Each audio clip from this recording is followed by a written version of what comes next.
오늘의 원포인트 레슨은 푸시를 실수하는 5가지 이유에 대해서 설명 한번 해드릴게요.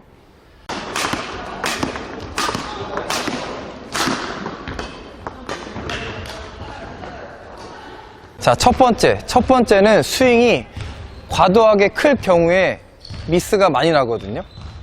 푸시를 만약에 스윙 자체가 크게 되면 타이밍 자체가 늦거나 세게 맞아서 바깥으로 나가게 돼요. 이럴 때 많은 분들이 미스를 많이 하시는데, 푸시는 스윙을 짧게 간결하게 해주는 볼이에요. 만약에 스윙을 크게 한다 그러면 스매싱이라고 생각하시면 돼요.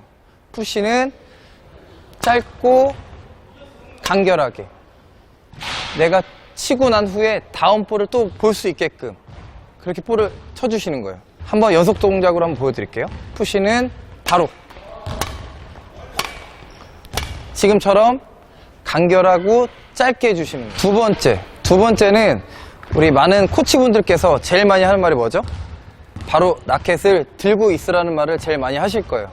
그 이유는 들고 있는 상태에서 높은 타점에서 짧게 쳐줘야 되는데, 거의 대부분이 라켓을 이렇게 내리고 계세요. 내리고 스윙을 하게 되면 마찬가지로 들었다가 쳐야 되기 때문에 스윙 자체가 커지고 늦게 타점을 잡다 보니까 네트에 걸리게 돼요. 그래서 들고 있는 상태에서 바로 짧게, 지금처럼 짧게 해주셔야 돼요. 항상 타점 자체를 높이려면 라켓의 팔을 들고 들어서 짧게, 내리고 있다가 스윙을 하게 되면 스윙 동작이 늦어져서 네트에 걸리거나 나갈 수 있다 라고 생각하시면 돼요. 세 번째는 내가 거리 조절 타이밍을 잘 못했을 경우에, 지금 이 상태에서 저 앞에 셔틀이 뜨게 되면 내가 높이 있는 볼을 보고 들어가지만 실질적으로 치는 타이밍은 한 이 정도 될 거예요. 지금처럼 이제 높은 볼을 보고 들어가지만 실질적으로 치는 타이밍은 낮은 타이밍이에요. 이럴 때는 내가 각도 조절을 해 주셔야 되는데, 이 거리 조절이 잘못됐을 경우에는 타이밍 자체가 늦어질 수 있어요. 그래서 항상 이 타이밍 자체를 잘 이해하고 가신다라고 생각하시면 돼요. 왜냐하면 내가 뛰어가는 그 타이밍이 있기 때문에 생각했던 것보다 조금 낮은 타점에서 공을 칠 수가 있어요. 거리 조절을 잘 해주셔야 된다라고 생각하시면 될 것 같아요.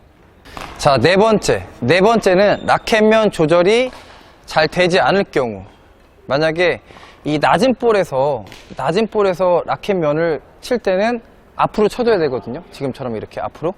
하지만 푸시라고 생각을 해서 이 상태에서도 꺾어주게 되면 당연히 네트에 걸릴 거예요. 자, 지금처럼 밑으로 꺾어주면 당연히 걸리겠죠? 하지만 높은 데서는 충분히 꺾어줘도 네트에 걸리지 않는데, 낮은 곳에서는 똑같이 꺾어주면 걸려요.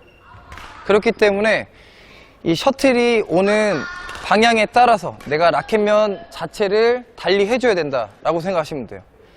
또 반대로 약간 떴는데 라켓면을 꺾어주지 않고 앞으로 봐주게 되면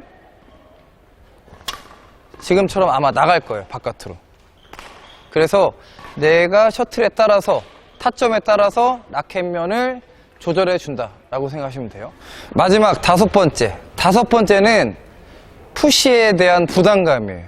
내가 푸시를 여러 번 걸리고 하다 보면 내 스윙 자체가 자신감이 없게 돼요.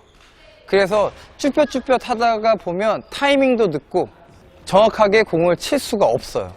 그래서 푸시가 오게 되면 내가 네트에 걸리더라도 자신감 있게 스윙을 해주셔야 돼요.